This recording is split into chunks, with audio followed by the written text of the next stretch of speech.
I love you.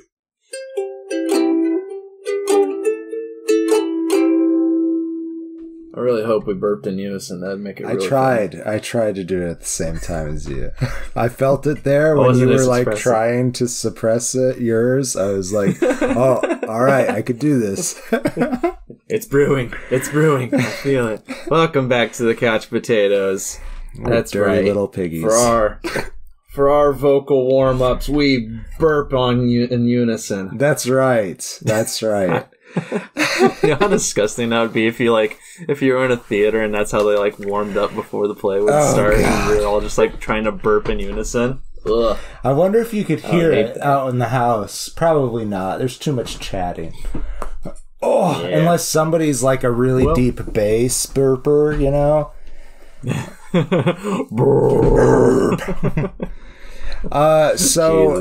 This movie actually isn't disgusting, but it is about pigs.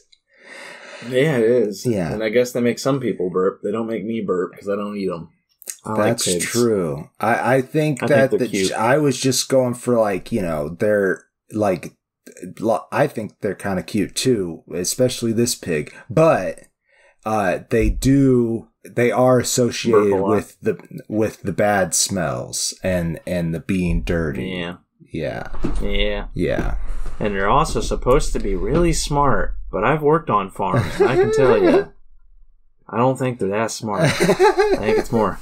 I think that myth is more of they're incredibly smart in proportion to their brain size, which makes a lot more sense. Maybe. But I've never actually looked into whether that's a myth or not. Or maybe it's just that they're a lot smarter than our other feed animals, our other animals that we use to feed ourselves, rather. Right. I believe it. Well, thanks for coming back, guys. We're sorry this one's late. Had some unforeseen family emergencies that I had to attend to. So I'm happy I did. I won't go into it because that's private shit, and y'all don't want to hear about that. You want to hear about pigs. But I think we can say that everybody's okay. And that's important. Yeah. All recovering, doing well. I'm tired. I've been on the road for, yesterday, and then today I've just been, I don't know, sleeping away. It was lazy Sunday, anxiety-filled week for you, and I think people understand that. It was draining, yeah. I am the Green Traveler from Gorsh, by the way. I forgot that. And I am the Faceless Leon. Welcome to Green and Faceless on the Couch. This is the Potato Pick. So once a month, indeed, we put on a patron. We put on this episode, and the movies that we watched are suggested by patrons of a certain tier, and we decided that for next month we are letting the public vote, just to get more, get more interest into the Potato Pick and to the show in general. Yeah. So, we got at the end of the episodes, we have Facebook stuff. What is our page? I believe it's just facebook.com/green and faceless, but let me type that in, see if that works. Yeah, I'm not sure.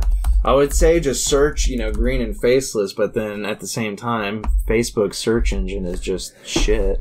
No offense to Facebook. Yes. Sorry, Mark Zuckerberg. Yeah, it did. I know you're a listener. It did take me to the page by searching that, but yes, it is. The website is facebook.com/green and faceless. We'll have the vote up there. I believe we'll have the link, go to our Patreon page, but the poll will be public. And, if you want to start suggesting videos, have a say, like, we want to give more people a say what goes on in the show.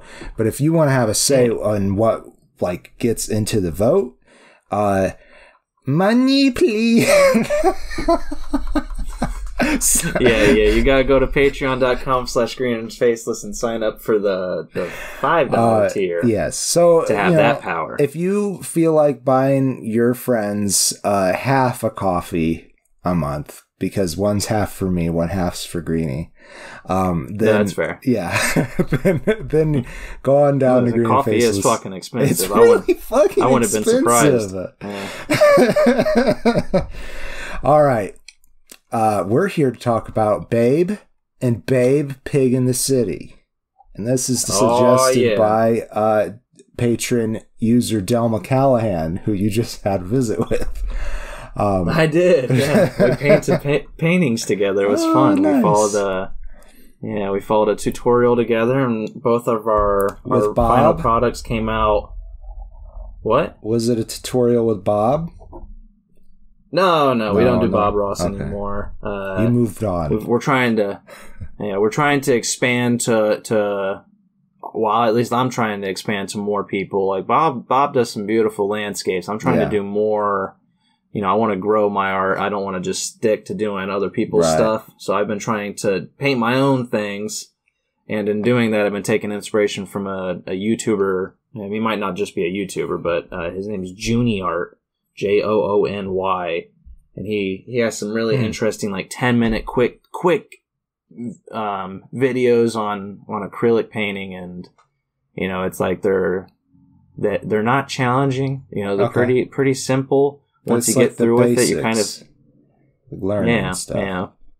And I just mostly I will just watch his tutorials to try to give myself inspiration for something I want to do. Right. But no, when I was back home visiting, we were just like, let's do this. Let's do a tutorial together. This will be fun. So yeah, both of the final products turned out fairly similar but wildly different at the same time. And nice.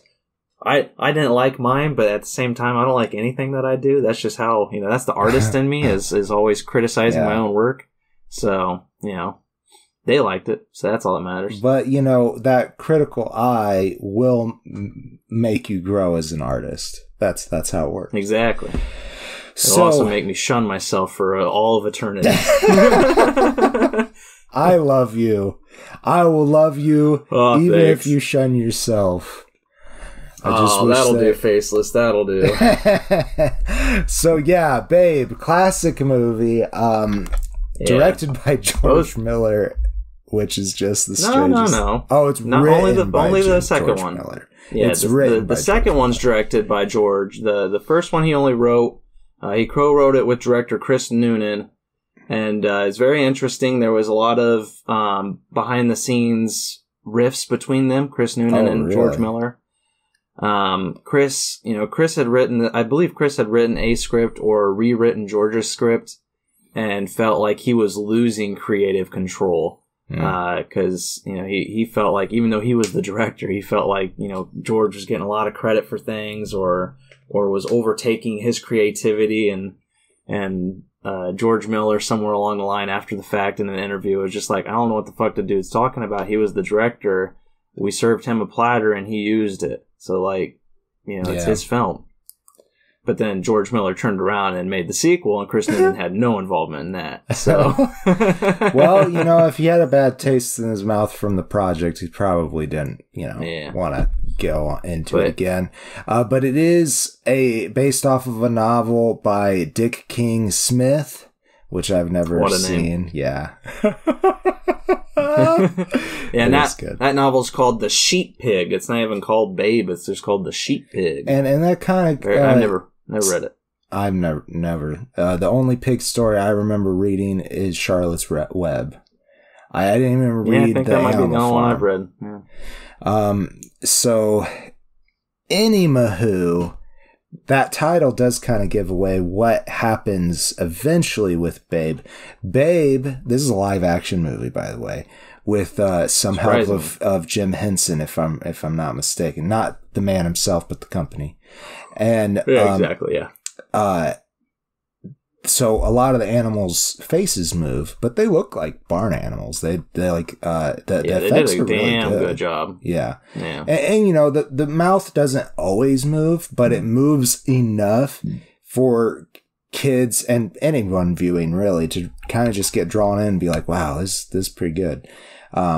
It's just very simple effects and it works very well. I'm sure there's some puppetry involved too, like with Fernandad, the duck played by Danny Mann.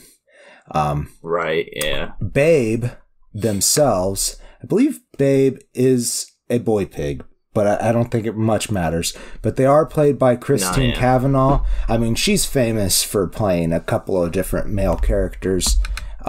We got Dexter from Dexter's Lab and Chucky from Rugrats. I'm sure there's the important one too. Those are because that ties heavily into the second one because they get a different voice actor. When we talk Babe Pig in the City, there's a different voice actor for Babe, and it's fucking hilarious. So I actually did not notice. That was the thing is when you said I mean, we might as well just spoil it up front. When you said it was Christine Cavanaugh and you were like, I think they were Chucky from Rugrats when you were telling me who the voice actor was, I was like, man, I always thought it was Tommy Pickles who was the voice for Babe. Well, E.G. Daily is the voice in Babe Pig in the City, who is Tommy Pickles in Rugrats. That's really funny. I wonder why Christine didn't do it. But, I'm not sure. I think it was just a scheduling difficulty. I think she might have just been doing other stuff. I'm not. That's really too funny. Far into it. But if you work with somebody long enough, especially in voice work, you're gonna start imitating them, like in readings and stuff. And like I feel like they had to be. I mean, I'm just completely assuming here because I have no knowledge of this at all. But I feel like they would have been friends too. So like, yeah, I would hope. You know, when you're voice acting friends, especially, I feel like you spend time trying to imitate them. Yeah, just to 100%. make, just so you can make jokes in their voice. Yes, I think that this is completely conjecture, but I think maybe Christine was probably busy and was like, "But hey, Elizabeth can do the voice." So that'd be funny. Yeah. No, when we were young, me and my brother were young, and Babe was a mainstay. We watched it a lot, I feel like. The weird part was a whole bunch. We watched a whole bunch. That's the weird thing is when, I know we watched the first one a lot, and I know we watched the second one a lot too, because as I was rewatching the first one here, I kept expecting shit from the second one to happen, and it never did. And I was like, man, this is so weird. I could have sworn all of this kind of stuff happened. And, and so when the first one ended, I was like, man, this second one's going to be so filled with sad anxiety and bullshit. Like I was so sad. Unready for it. There's some sadness in both of them, but Babe, it's very much a happy feeling at the end. Like there's a lot of relationship growth and stuff like that. But yeah, there's just some straight up sad things that happen in Pig in the City. There really is. Yeah. There's really weird stuff in that one. We'll get to it. But yeah, the main story of Babe, the first one, is you got a farmer named Arthur Hoggett. That's right. That's not a, implication of anything. Hoggett. But he doesn't keep pigs. Arthur Hoggett. He doesn't, but I feel like Dick King Smith, the novelist, I feel like when he was writing, he's like, I need a name for my pig farmer. Hoggett. That's it. I did it. I'm a genius. They'll like that one. So his first name is Arthur, which I said that. Oh, did you? Oh. Well, anyway, I feel like in the first movie they only call him Arthur maybe once, but the second movie, Magda Subansky is the star who plays Esme Hoggett, and she is constantly talking about Arthur. But like it's funny because she talks so fast and in this and whatever accent that they're using. That every time she says "my Arthur's pig," it's you kind of lose the Arthur part of it. It's funny. It's true. He is also amazing. Played by the amazing James Cromwell. Yes, he is. Which is hilariously surprising because James Cromwell, fabulous actor. Mm-hmm. I found out a fun little backstory behind this because Arthur Hoggett, even though he is heavy in the first movie, he's in a lot of scenes, he's got a lot of screen time. He only has like 10 to 15 lines. Like he doesn't have a lot of speaking lines, And James Cromwell is a man who delivers dialogue really fucking well. Yeah. And he was not interested in this role because of how little, dialogue he had to deliver. Right. And his friend talked him into it by saying, look, man, it's a free ticket to Australia. Mm-hmm. You get to have a good trip down there. And if the movie flops, you get paid and it's the pig's fault. So just do it. That's really funny. And it did not flop. He did it. Yeah, it did incredibly well, actually. I believe there's some nominations. I didn't really look it up, but yeah, I'm seeing here it was a budget of $30 million and it made $254 million. So that's a good turnaround. That's pretty good. Yeah, it did have several Academy Award nominations, but no wins. Let's see. No, it did win one, Best Visual Effects, which that's fair. Deserving, very deserving. Yeah, this was a 95 film. If we didn't say, it's pretty convincing, I would say. Obviously, as an adult watching it, you're like, wow, that somebody did some work for that. Yeah, because it's like. The animals, when they're talking, they literally look, because there's a lot of border collies, a lot of sheep, the pig, of course, and, a duck, as you said, some horses. Like, there's a lot of animals on the farm, and they really do just look like the animal, just with a mouth that looks fake, because, the mouth is just going up and down. It looks like a hinged mouth, so It's like, it still works. As a kid, I was completely fooled. Oh, yeah. But, like, as an adult, I'm like, oh, okay, I see. I can tell when it's a real animal versus when it's the animatronic. Right. There is this really sad version of Babe, like the puppet version. I think it worked when Babe was like a piglet, because you do see Babe grow a little bit. Yeah, which is something funny too I'll talk about next. Yeah. But the puppet still looks like a piglet, and they use it in the second movie. Yeah. Yeah.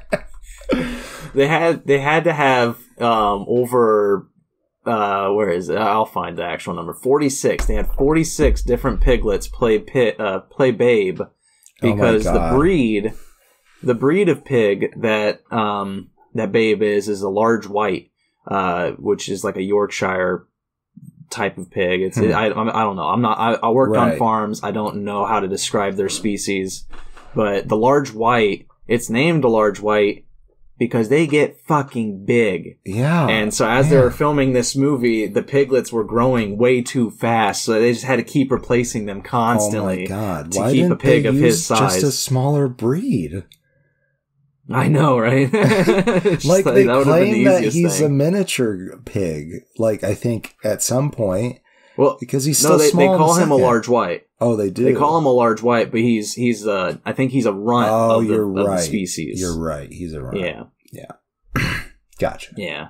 And so it's really funny because they just had to keep replacing this poor fucking pig. It's like there was some farmer out there who was just like, ha ha ha, yes, keep giving me money. They're coming right back and making me supper. Yikes. Oh, that's so sad. And you might be wondering too, it's because it's like we mentioned that the book was called The Sheep Pig. So I guess we can continue with the synopsis by saying that, Arthur Hoggett, he wins this pig in a guess the weight contest at a carnival kind of thing. Mm-hmm. And he, of course, is bringing it home with the idea of making it supper because he's a farmer. That's what you do. It's like there are certain jobs certain animals do on the farm, and some of those jobs are to eat as much as you can and die. Yep. And that's kind of the pig's job here. But the problem is, his border collies, specifically the female border collie, Fly, mm-hmm. played by Miriam Margolyes. You might know her from. I was going to say Margoyles, so I'm so glad you said it. Yeah. And you might know her from the Harry Potter franchise. She plays the herbivore teacher. What's her name? Professor Sprout. Professor Sprout. That's it. Yes. Yeah. I knew it was something on the nose. She's gonna be on Doctor Who coming up. Oh, cool. I'm very excited about that. And she got cast for one of the 60th year anniversary specials, so I'm very excited to see her in that. I love her. I think she's so much fun. You know, I watched the Graham Norton show a lot, not to give him a plug because he doesn't need it, but I love Graham Norton, and it's really funny because whenever she's on there, it's a fucking hoot, man. Like, she is the most potty mouth person in the world. That's hilarious. Yeah, but Fly, the female border collie, she takes this piglet under her wing because you know the pig is orphaned. It doesn't know what happened to its mom and dad. We know as the audience because we Oh man, the scenes. Those first couple of scenes, because you start off with Babe at the whatever's going on with the slaughterhouse. The slaughterhouse, yes. But like they're raised there. They've never seen the sun, these pigs. Right. Yeah, it's pretty sad. There's so many people who ask me, how can you be a vegetarian? I'm like, have you watched how your food's made? Yeah. Like, I'm sorry, like I'm an empath, even though I'm an asshole. At the same time, I'm an empath. You know, I'm always like thinking of how other people are feeling, specifically for my own actions. But like, I can't eat an animal that I know was just in one fucking room its whole life getting fat. Like, that's no fucking life. I don't care if they don't have a good brain and they don't understand what's going on. Like, if I'm gonna eat meat, I want to be able to know that it's roamed for about 20 years in the wild and had a good life. Like. Yeah. And then at the same time, I'm also of the mind that it's like, I want to be the one to kill it, and I want to be the one, I don't want to butcher it, but I want to be the one that gets it butchered, you know? It's like, if I'm going to eat meat, it's like in Game of Thrones, you know, if you're going to be the executioner, if you're going to sentence someone to death, you have to be the executioner, you know? And that's how I feel about my meat, is like, that's where I'm at in my life, is if I ever eat meat again, it's going to be because I fucking killed it.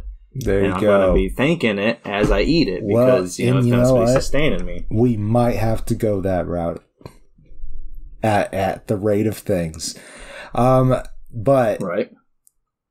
Back to farming. So Babe, doesn't want to get eaten. That's kind of the whole point. No. And he doesn't know that that's what's going to happen until Ferdinand, who I mentioned is played by Danny Mann, is like, they're going to eat you and they're going to eat me if we get fat. So don't get fat. Don't eat. And he's like, but I'm so hungry. Right. And he finds, Babe, finds another way to be useful. And that is by becoming a sheep pig, as the title of the novel implies, and which is to say he does not become a blend of sheep and pigs. As childhood me, when I was young, I heard the word sheep pig, and that was what I thought was this film was going to become. But no, he's like a sheep dog. He herds the sheep. Which is hilarious to me, and that comes at the chagrin of Fly's husband, the male Rex. border collie Rex, who I had no idea was played by Hugo Weaving. None. It's hilarious. None. Hello, Elron. Until I saw his name. I saw his name pop up at the beginning in the credits. You know, when they're showing him on the screen, I was like, Hugo Weaving, and I was like, oh my god, I don't remember him being. He's the dog. Yep, he's the dog. He's the dog. I remember it now. Yeah. Jesus. So the dogs just assume that the sheep are dumb as rocks, and they are kind of. I mean, I was gonna say they don't have to assume; they know. But the sheep are interesting because they kind of have like, you know, they're playing with the herd mentality kind of thing. They kind of have like this religion and all these rituals and things like that. Yeah. It's really interesting. And to them, all the dogs are wolves. And so when Babe tries to be a wolf dog and is barking, not a wolf dog, sheepdog, and is biting at them and barking at them, they're like, oh, you're just a wolf too. you're no pig. And we thought you were so friendly and kind, and it turns out you're just another asshole. Yeah. And they're led by Ma. And Ma is played by Miriam Flynn. Pretty well. Yeah. All the voice acting's pretty great, I have to say. It's somebody else that I feel like really does deserve mentioned is Roscoe Lee Brown. He was the narrator. And this show is pretty heavily narrated like a storybook kind of thing. Yeah. And there's these cute little like interludes with these mice. I don't know who plays the mice, but they're always singing or... Like every single section has its own chapter title, and the mice in this one, at least, they all stand up, or they have their little moments where the chapter title is displayed, and then there's like a tiny little spotlight for the mice, and they read off the title, and it's kids. I feel like it had to be kids. Well, it's probably like sped up or something, because that's how they did the Chipmunks. Maybe that's true. Yeah. Oh my god, I loved it though. That was the mice and the sheep's ba ram you. Those were the takeaways from my childhood. The amount of times my brother and I had to have annoyed our parents by saying, like, going around just being like, ba ram you. It's like, because in our or at least in my childhood brain, when they were saying it, I was hearing ba ram you, as in Y-O-U. So we thought it was more of like an insult. So it's like when somebody does something like, hey, ba-ram you, motherfucker. Yeah. Like, that's how it was. And then like as I was watching it this time around, when they said ba-ram you, it just clicked in my adult mind. I was like, E-W-E. Yeah, female sheep. Man, I'm an idiot. I'm a big idiot. Like... Speaking of you, old you is played by Evelyn Crape. Or Crape. I'm not sure. Yeah. Probably Crape. So, what else do we have to say about Babe? It's a very, like, I mean, as we mentioned, it has a lot of, like, weird undertones about class system. Which is very, very interesting. Again, I didn't pick up on that as a kid. As a kid, this was just a fun story about a pig becoming a sheep herding pig, and doing what it can to, make the master happy, and to also try to fit in with the dogs because it loves Fly and Fly loves Babe, but Rex hates Babe. Oh, Rex gets fucked over. Fucked up and fucked over. I hated it. Yeah. Yeah, I hate what happens to Rex in this one. It's very sad. Yeah. He's just a dog trying to, like, It is kind of racist what he does, what Rex does. Right. Right. But he does get sedated. So he is out there in the sun letting flies land on him because he's so tranquilized. It is sad. It's just awful, man. And, like, I really feel bad for Rex, but I mean... Like you said, he is kind of the racist version in this class system because of how they treat the sheep, how they treat pretty much all the animals. All the animals have their own, thing, their own class, their own job. Each species Rex doesn't is a different, class. And Rex doesn't like that some other creature is coming into his job, into his space, and he doesn't like that. And I didn't, as a kid, I didn't pick up on any of that. And it works really well, though. Like, they did a really good job at keeping it mostly in the background so it doesn't affect the story. And yet there is still this message of inclusivity. And, like, you texted me after you had watched it, because you watched it a while back before I did. And I've rewatched it, that is, last month. And you texted me, you were just like, Babe really fucking holds up. And I was just like, all right, I'll take you at your word for that. I'll see for myself, of course, but I'll take you at your word. And it really does fucking hold up. It's really interesting. And the voice acting is great. I really love the voice acting. I guess just to go ahead and close on my thoughts on, I give it 3 stars. I'll give it 3.5 stars. Nice. I give it 3.5 because, I mean, the puppeteering is great. Like, I really do love it. I love the ending, where he has this sheep herding competition because Arthur is just like, I'm going to get, you know, he starts researching the dog, the sheep herding competition. And he's just like, you know what? There's no actual rule saying that the sheepdog has to be a dog. Yeah. So I'm going to enter in my pig in there, and you know, we'll show these people what's up. And it's fucking funny. I really love that competition. There is hints at what's to come in the next one, where you see George Miller's writing styles popping up. But I'm going to save that for the sequel, because there's tiny little things about the sequel that just really make it hard for me to watch. But you know, I'll save that for when we talk that one. I gave it 3.5 stars, and I think it's a pretty good child and family film. Like, I think kids should watch it. They should. Yeah, they should. I watched it a whole bunch. This was one that I didn't own, but my grandmother did, and it was like almost every time we were over there, we watched it. When I was very young. Poor grandma. Poor grandma. Though, you know, it was a good movie. I think she preferred it over some of the other movies that we would watch on repeat, you know. Like the off-brand Pinocchio we watched a lot for some reason, and it was scary. So, yeah, I give it a face and a half. It 100% holds up.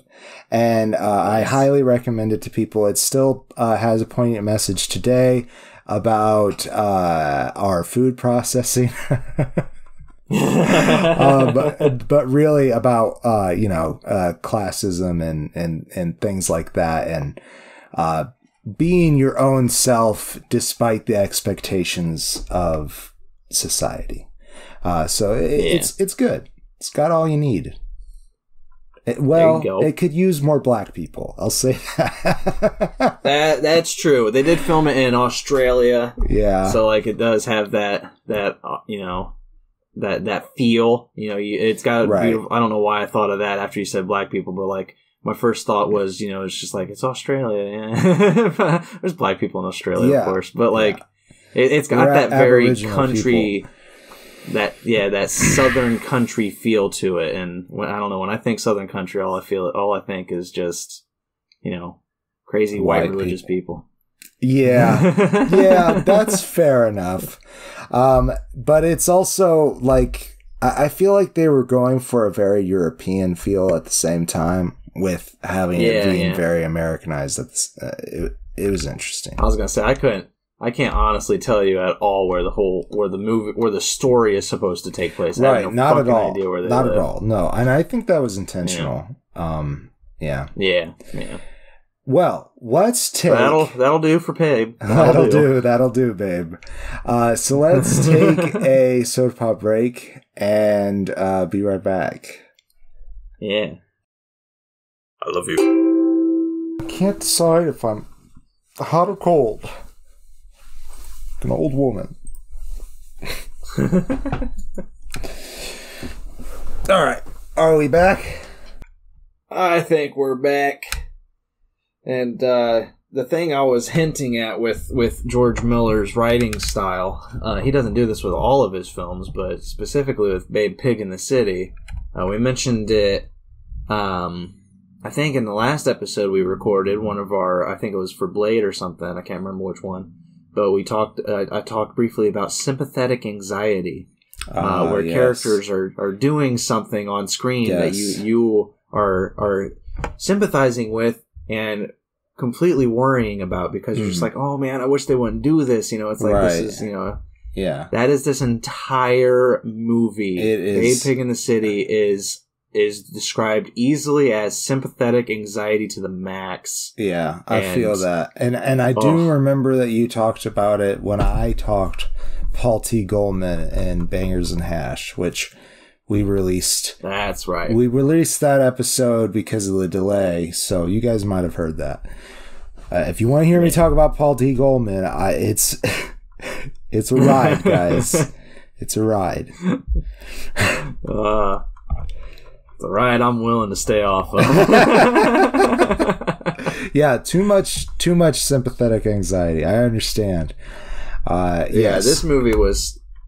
There were so many things that happened in Babe Pig in the City that I was just expecting to happen in Babe, and I don't know why. Because now that, once I remembered what they were, specifically the fact that they happened to a lot of other animals in a hotel, it was like, it was just like, I don't know why I would have thought that would happen in the first Babe film.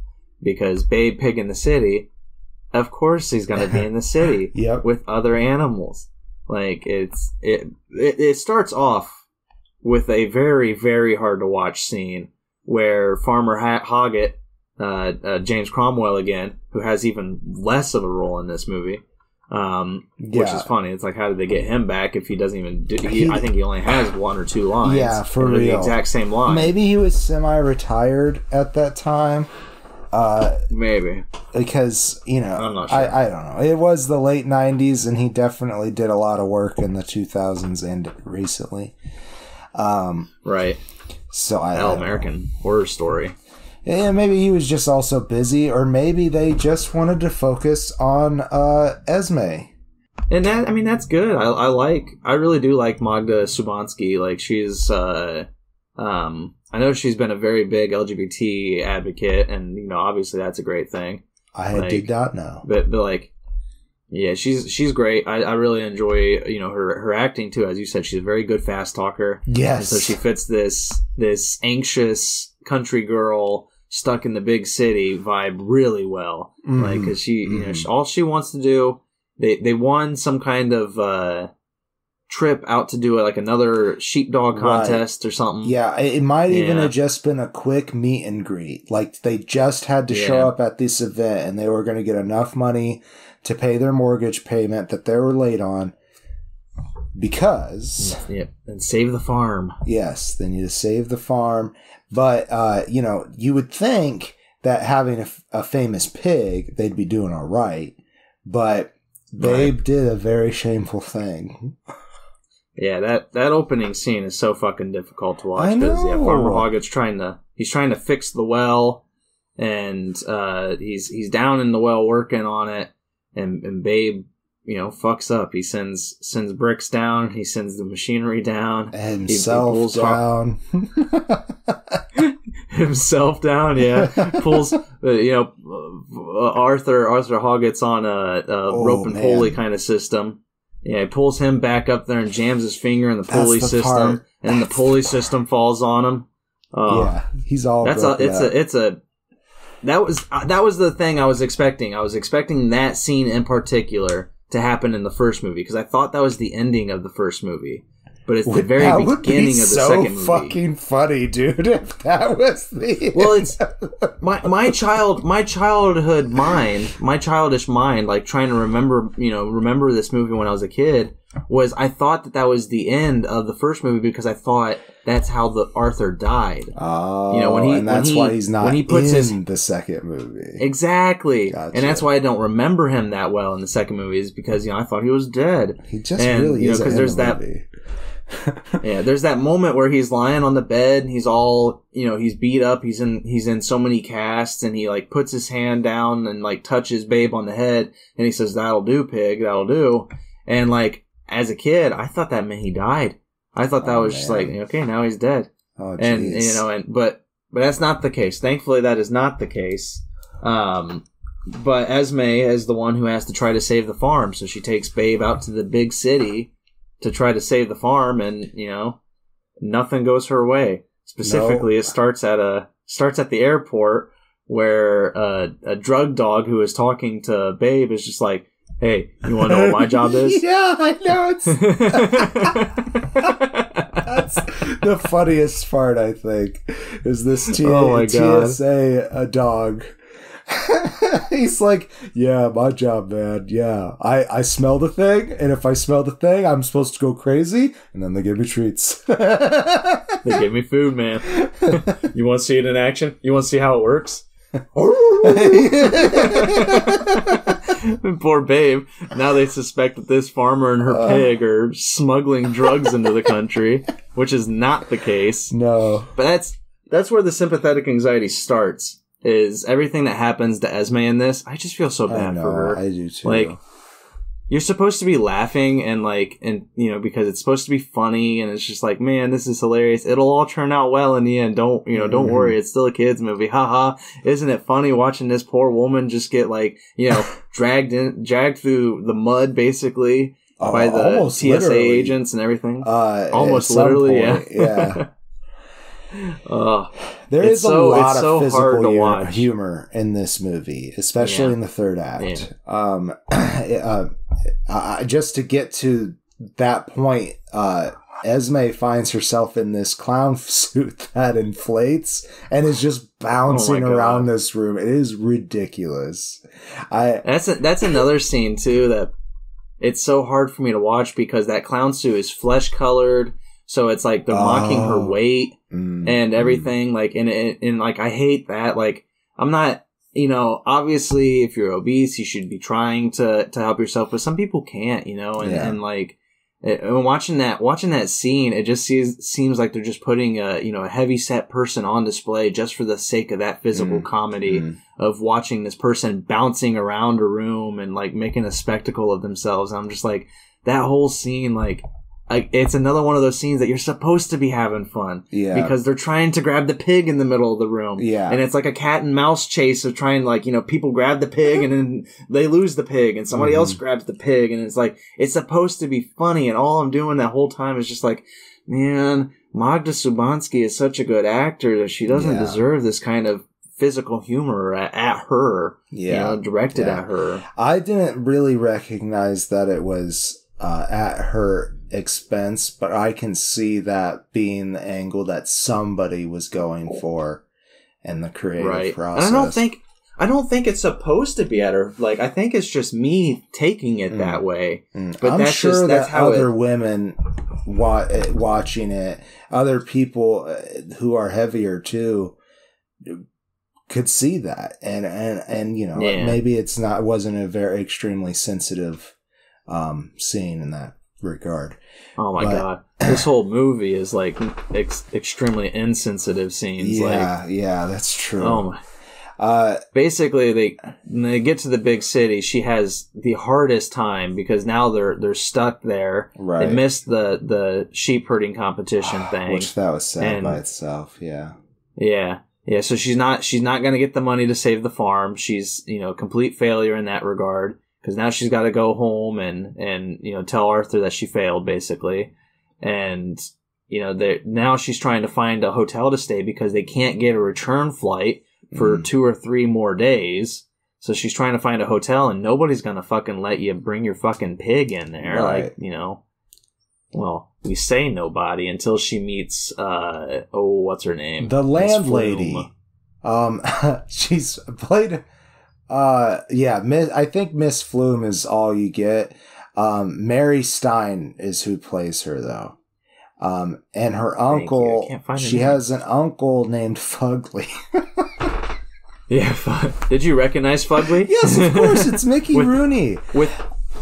I would not have recognized him though without having written his name down, because like he doesn't look like Mickey Rooney to me. Well, I've seen a lot of things when he's older, and I. That's fair. Yeah, and I've seen mostly things that he was younger in. Right. So, right. Yeah. You know, Pete's Dragon, he was already looking quite a bit round by that point. So that's that's probably the earliest thing I've honestly seen him in. Well, wait, maybe, I don't know if Breakfast at Tiffany's, he played the Asian, apartment. Yeah, he was in Yellowface and that, yeah. That might have been before Pete the Dragon, I can't recall, probably. I'm pretty sure it is. That's like a 1960s or 70s film. Like, right, I don't remember when Pete the Dragon was. It might have been 80s now that I think about it. Or late 70s. Yeah, 77. Okay. Well, anyhow, that's probably the Breakfast at Tiffany's probably the earliest that I've actually seen him, and he doesn't look like himself in that. So yeah, exactly. He's, so much different. Yeah. And he's the clown she gets the suit from. Well, I mean, she only gets the suit because she needs clothing to wear. Yeah, because she gets. But what is it that she gets all? It's like some kind of weird waxy resin stuff that's all over. I forget what happens to her, but yeah. I can't remember either. I block out a lot of this film because there's so much that happens that's just sad. Yeah. And it's really hard to watch in a lot of it. I think it's some kind of glue. I think it was glue for a billboard or something, and it dropped on her and a whole bunch of people, and then she went to jail. So yeah, just so much shit just happens to Esme in this movie. Yeah. Cause she's running. That's right. She's running around the city yelling "pig" because she's looking for Babe because Babe gets kidnapped by Fugly's monkeys. Fugly has they're chimps. Yeah, the chimps. Okay. Yeah, but they do get called monkeys quite a bit, and there is one monkey, so it's okay. Yeah, there's an orangutan. There's there's a chimpanzee family, which is hilarious. I never knew this either until again, it was one of the names that popped up, and I was like, wait a second, no fucking way. Bob, the male chimpanzee, is voiced by Stephen Wright, who is one of my favorite stand-up comedians. He's a monotone one-liner. Like, he goes up there and he delivers one-liners. Like, my favorite one is, I can't remember where he was at, but it's one of his stand-up routines. And he's just like, I have a special power. I can make birds fly. Nobody gives a fuck. I love that joke. It's so funny. I have a special power, and he talked like that too. He's very dry and monotone. I have a special power. I can make birds fly. Nobody cares. And it's just like that. That's how he delivered every single line. It was so funny, and I did not know he was the fucking ape in this. It's so funny to me. Okay, so he's not the roast guy. I'm thinking of somebody else. He's the and his wife. Let me see if I can find Bob's wife here. It's Zudi, I think, played by Glenn Headley. Yes, Headley. Yes. And I don't know if you again, this is another name that I did not know as a kid until I started watching iCarly.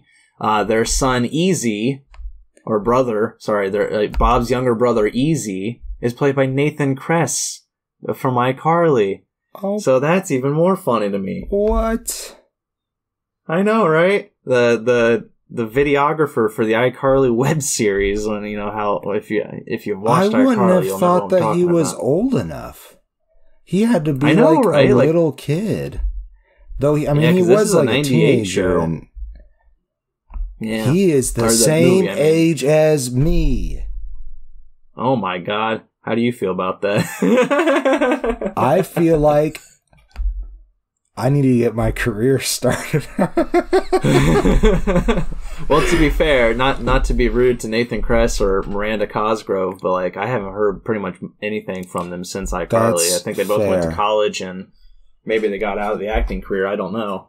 I'm sure maybe they've been acting, and I'm even worse about it. But it was not to stomp on this guy Nathan. There was another voice for Easy, Miles Jeffrey. Oh, okay.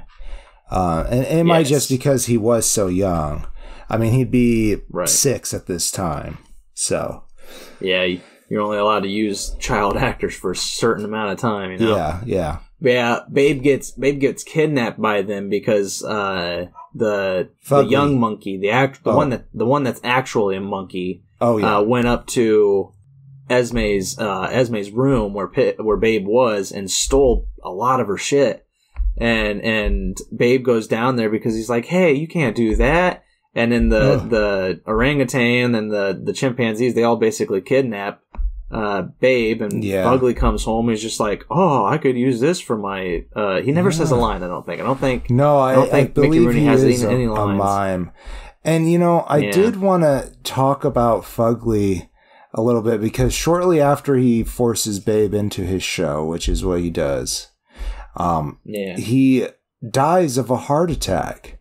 But they don't show the scene or anything like that. This wasn't around when Mickey Rooney passed, right? I thought he made it into the. What do you mean they don't show the scene? There's a whole scene about it. About him having a heart attack? Yeah, it's a big performance. He's performing for like a retirement home or whatever. Okay, I remember him performing. Yeah, I remember Babe ruins the performance because he runs behind Fugly, and Fugly trips over, and then for the next like 2 minutes of screen time, they're wheeling him to the hospital, and he's got an oxygen tank on his face and everything, and he's catatonic, and the doctor talks to Fugly's niece. What'd you say her name was? Mary Stein. Yeah, who the landlady at the hotel, and they're like, he had a heart attack. We don't think he's gonna make it, and then she's crying for basically the rest of the film until Esme gets out of prison and comes back to the hotel. Yeah, I remember all the parts with Mary Stein. I just, for some reason, the actual heart attack part of the scene, I must have been looking away or something. It's just because they bury it in that line where the doctor just tells her what happened. But it's so hard for me to watch that scene because a lot of it's in slow-mo because it's supposed to be this big grand scene where as a kid you're supposed to be laughing because it's just like it's a circus, it's a clown show. And it's you got all these animals. Yeah. And it's supposed to be funny. Like when he trips and falls over, there's like an explosion of graffiti and everything flying around, and it's this big musical number in the background. I think it might be the I can't say it, Non Ria Rian or whatever, that big famous Edith Piaf I say Pilaf, it's Piaf, isn't it? I don't know. Piaf. You're talking more cultured than I am, apparently. And I work in opera. Well, I only know that song because of Inception, because that's the song they use in Inception to sync their dreams. That's right. But yeah, I think that song's playing in the background, and like I love that song. It's very beautiful, but it's just like it's a big grand moment that as a kid I remember thinking this is so fun, it's so silly, ha ha ha. And then I'm watching it as an adult, and I'm just like, oh my god, my emotion, like. I'm not on any like hormone changing things right now, but like I feel like all of my hormones were flaring in this whole movie, and I was just like close to tears throughout the whole damn thing because I'm just like, this is so sad. Like I feel bad, even though he kidnapped a pig or pig-napped, if you will. Like he still doesn't deserve to have a heart attack and die. No, he doesn't. And like I was honestly expecting him to be in more of the movie, and that's maybe why I blanked out the scene because it's fucking Mickey Rooney. I know, right?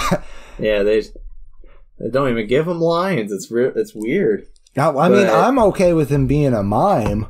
I just wanted him to be in more of the movie. I know. Yeah, that's true. That's fair. Yeah, when they get back to the hotel, when Babe and the ape and monkeys, or monkeys and apes, monkey and apes get back to the hotel. They find it empty because obviously Miss Flume is out at the hospital taking care of whatever's going on. And so they're all, now it becomes like all these animals are stuck in a hotel. Yeah, and they're it's against they're death. Starving. They're dying, man. They want some food so bad. And again, I don't think we even mentioned that, it's against regulation and the law to allow animals in. And so she was housing them, especially the farm and wild varieties that she had. Yeah.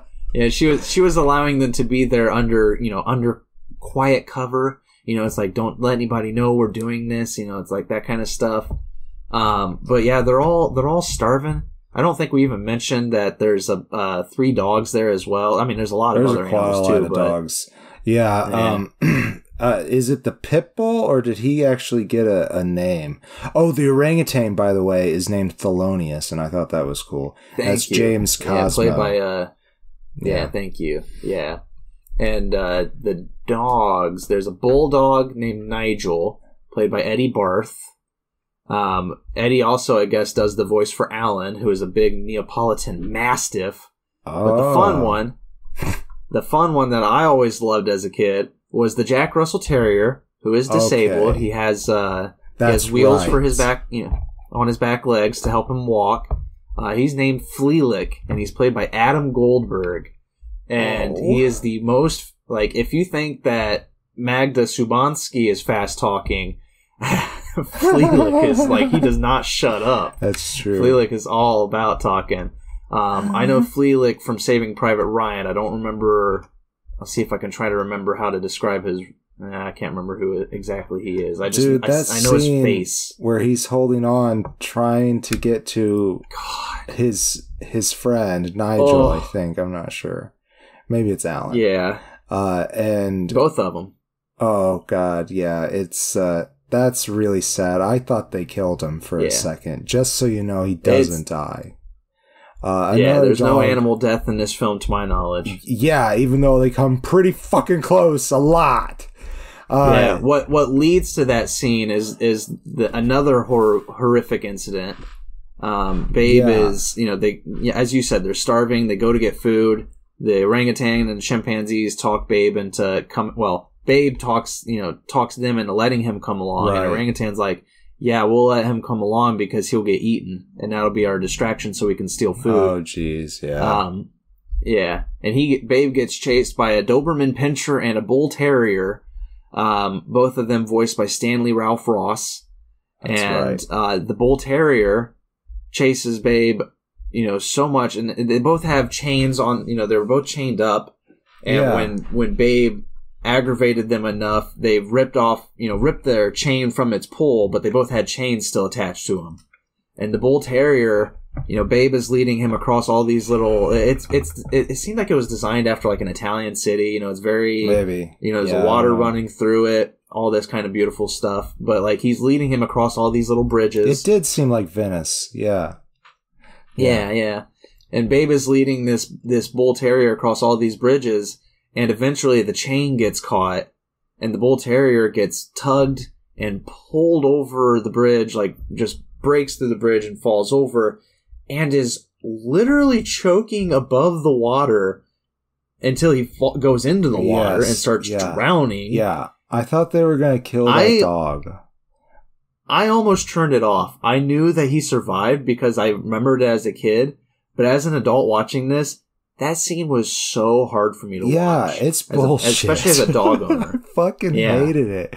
Yeah. I hated it too. I did. Okay, so, Babe saves him. This is Babe's big moment in the movie, is saving this pit bull. Right. And he pulls him out, and then the pit bull's like, hey, whatever you say, you're the boss. And so he riles up all of the other animals and is like, you guys listen to the pig now. The pig is in charge. He even gives him his collar. I like that moment a lot. It would honor me if you would that's wear beautiful. This. Yeah, he's got the spike collar for the rest of the movie. Yeah. But the problem with that whole scene is the neighbor lady of the hotel saw this all this commotion and knew that there were illegal animals being housed in this hotel, so she calls the cops. And the cops come and raid not the cops, but animal control. Yeah. They raid the whole hotel. It's the worst. They take all of these animals, they lock them up, put them in the backs of these vehicles, and they take Fleelick, because some animals, specifically the orangutan and, Thelonious, the orangutan, and Babe, they avoid them. They get out of it through many an action. But Fleelick didn't. They caught Fleelick. The animal control people did. And again, Fleelick is handicapped. He's got his back legs don't work, and he has a wheel system back there that can allow him to walk around. But his friends, what are the names again? Nigel and Alan. Yeah. They're just like, oh no, they got Fleelick. He's gonna have a heart attack because of his condition. We'll go with him. We'll get kidnapped ourselves so we can keep him company. Take care of him, yeah. And when they get to the van, they put Nigel and Alan in the van. The dog catchers do, and then they look at Fleelick and are like, "Fuck this one," and they just drop him. And then Fleelick chases the car down and grabs onto it and is just being pulled along on his for wheelchair. miles. Yeah. Oh my God. It's and then they turn a corner and throw him into a wall. And man, there were so many moments in this scene where I was just like, I'm done. I'm fucking done. There's so many of the animals in this movie. Yeah. All right, let's do closing statements. I think we talked about the story enough. I don't even remember how Babe saved the farm, but I don't care. Right. Well, they save the farm because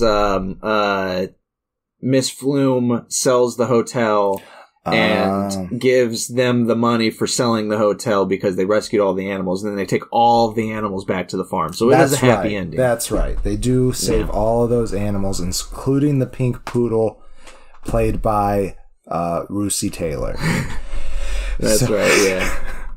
And then you get your nice little moment at the end where Farmer Hoggett's doing fine. He's healed up. He pats, they fix up the well, and he pats Babe on the head, and he's like, "That'll do, pig. That'll do." And you get your nice happy ending. I don't fucking care. There's way too much sympathetic anxiety in this entire film. I give it 2 stars. It's hard to watch, and I remember the reason I remember so much of this as a kid is because of how much it fucked me up, because there's, it's like, as a kid, I probably laughed at a lot of this. I thought it was funny, but it stuck with me to a point where it's like rewatching it, I was just like, man, I don't know how I could have watched this so many times as a kid. This is a hard one to watch. Animals in trouble, in danger, is really fucking hard. I did not enjoy that very much. Most of the film, though, I did enjoy. It was really just the moments where those 2 dogs were about to die that I was like, fuck this movie. But yes, I do completely understand what you're saying about the sympathetic anxiety, because it is 100% there, and you do feel very bad for Izume and for Babe. Like, Babe gets totally taken advantage of several times before he becomes the ringleader really of this animal gang. Thank the pig. Thank the pig. Yeah, he's like the fucking Godfather in that scene. It's so fucking funny. They're giving out gumballs too, or like something like that. Yeah. Oh my god. Yeah. Not good for animal consumption. Not good for animals. No. Anyhow, I give it a face because I do think it. I mean, it's a movie. I wish that those parts with the animals weren't in it, and it definitely doesn't hold up to the original, just to give that out there. But it's also not the worst sequel I've ever seen in my life. No, it's not bad. The animation, or not the animation, but the animatronics are still good. Yeah. I don't think they used the Jim Henson Company on this one. I don't remember seeing their credit, but it's still good. Puppeteering and animatronics and everything. The city, the world that they build in this one is great. Like, I do love the hotel. I love the city around the hotel. Like, it looks they good. They did the same thing as they did on the farm, and making it seem like nowhere. You know what I mean? Like, it's anywhere in the world. Anywhere this story, that there's white people. Anyways, this story can happen. That's true. All right. Well, I think it's obvious Babe won this one. Thanks, Delma, for a blast from the past. I really fucking love Babe, so it was nice to watch that again. Yeah. I think that's it. That's the show. Thank you guys for being patient while we got this one out there. Yes. I hope you all enjoy it. And then until the next potato pick, again, if you're interested in making suggestions, go to patreon.com/greenandfaceless, sign up for the $5 tier, and you'll have that power to suggest what films we talk about. That's right. If you're our friends and you give us suggestions, maybe we'll think about it and just slip it into an episode somewhere along the line, but most likely we're not going to do it. Yeah. You got to help us out. Yeah, help us, friends. Okay, we do love you, though. Thanks so much for listening. Yeah. I am the Green Traveler from Gorsh. And I am the Faceless Leon. Safe travels, and good night. Green and Faceless on the Couch is a proud production of FictionWorks 19. Are you a fan of the show? Feel free to contact us at greenandfacelessfans@gmail.com or visit our Patreon page at patreon.com/greenandfaceless. Don't forget to comment, like, and subscribe, or rate us on Apple Podcasts. Thank you so much for listening.